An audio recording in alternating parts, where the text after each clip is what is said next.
वाहिगुरु साहिब जी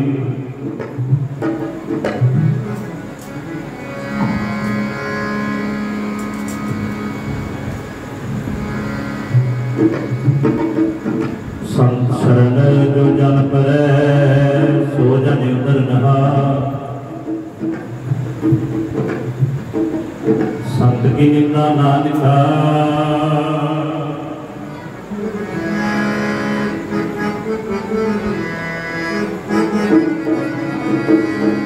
बहुल बहुरे अवतार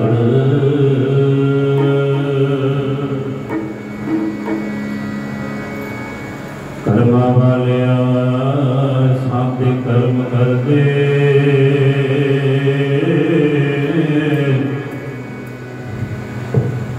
पता लग जावे देखा हारिया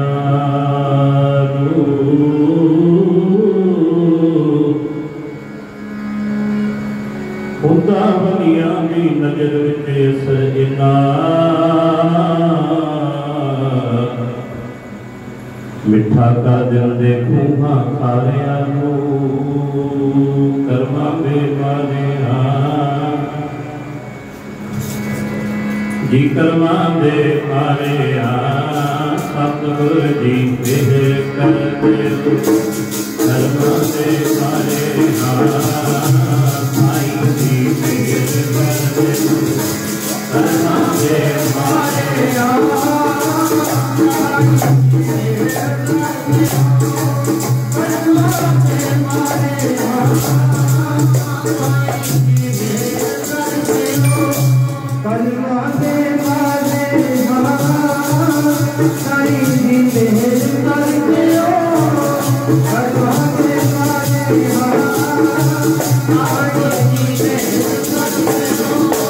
सतगुरु जी मेर कर दे साई जी मेर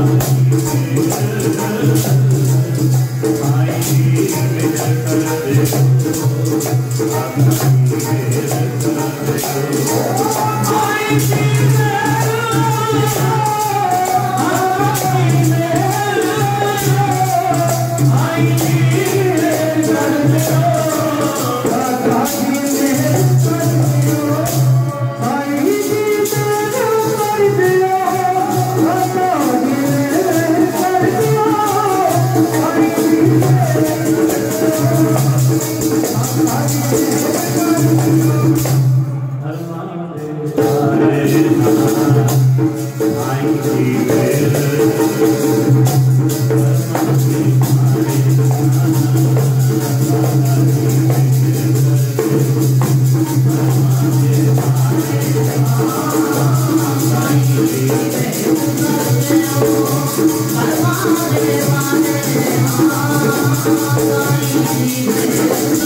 राज पिता प्रभ मेरे मोहि निर्गुण सब गुण तेरे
क्योंकि भगत विचारे को बंदा होए गुरबाणी को ही बंदा कहती है जो भगत विचार होता है।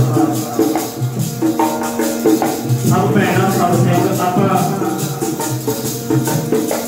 रब ज्ञानी महापुरुष बाबा देव सिंह साहब जी के अस्थाना से उन्होंने बरसी मिठी आप हाजरी लगाने वास्ते आए। आओ सारे का देखिए तेरे गुण सब गुण तेरे सब गुण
ਜਿਹੜੇ ਰਹਿ ਗਏ ਉਹ ਫੇਰ ਕਰਕੇ ਆਖੋ ਵਾਹਿਗੁਰੂ ਜੀ ਕਾ ਖਾਲਸਾ ਵਾਹਿਗੁਰੂ ਜੀ ਕੀ ਫਤਿਹ।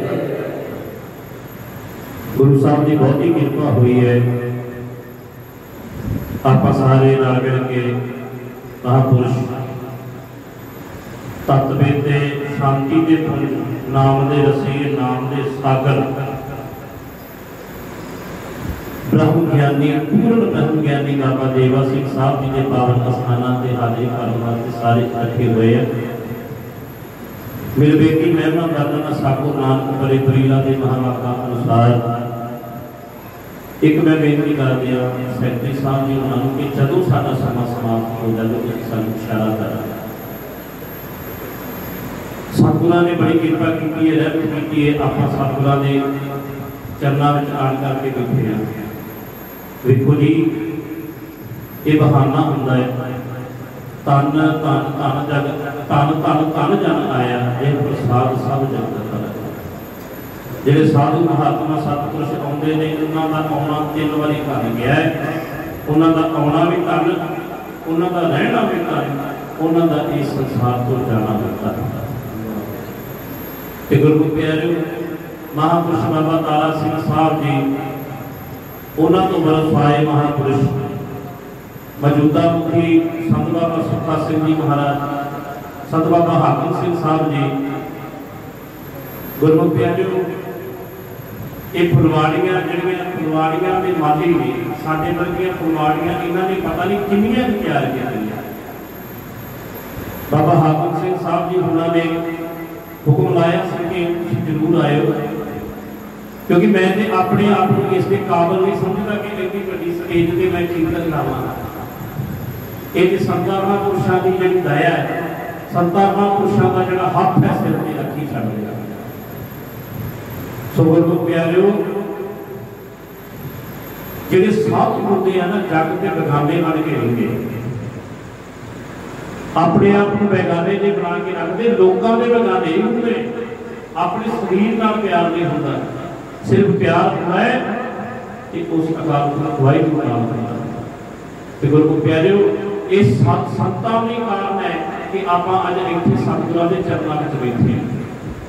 हो सकता है आप अज किते ऐसी थां ते बैठे होंगे जिथे बहना नहीं चाहिए, हो सकता है सुते ही होंगे, पर यह साधुओं का कारण ही है ना, जेडे चले गए उन्होंने बरसियां जेडे इत्थे भी वो बना रहे हैं। तो गुरु प्यारे आपे आना जाना रहना काम हो जाता है। सो गुरु प्यारे साडे वर्गे कर्मां दे बंदे आउंदे आ, पर जेडे संत होंदे आ ना वो गुरु प्यारे वो दुनिया बड़ी कर्मां दी होंदी है।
किसी कारण करके आते इन्हों का आना भी तन रहना भी तन जाना भी तन।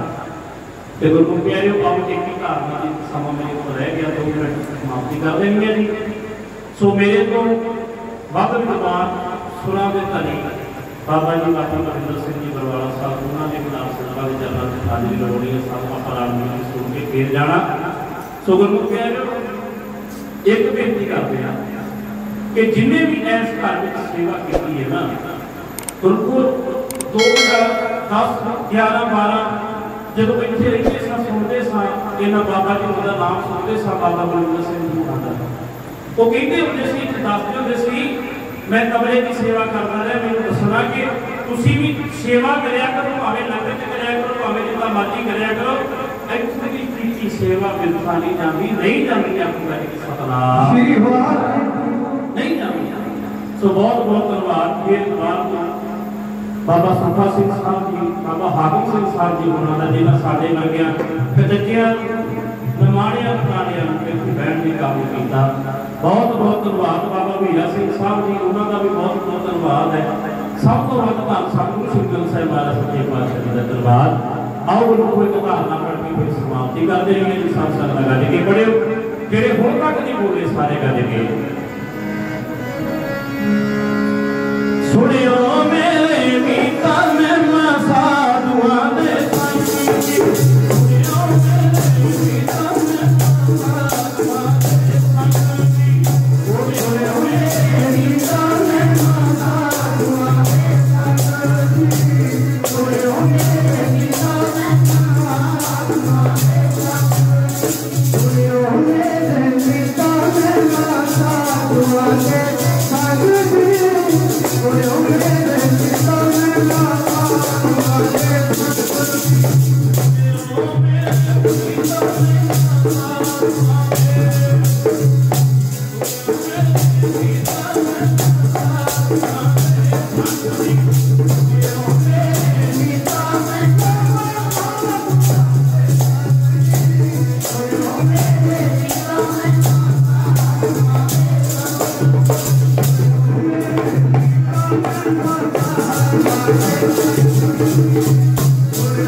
गुरमत उच्चारण करते महापुरुषों भजन करते बहुत गलतियां पूरा करके रवांगे तो जान सिंह की सेवा करना जी। सारे करने देखो जी जिनी नाम पे आया गए शब्द का नाम में मुखी उजले की छुट्टी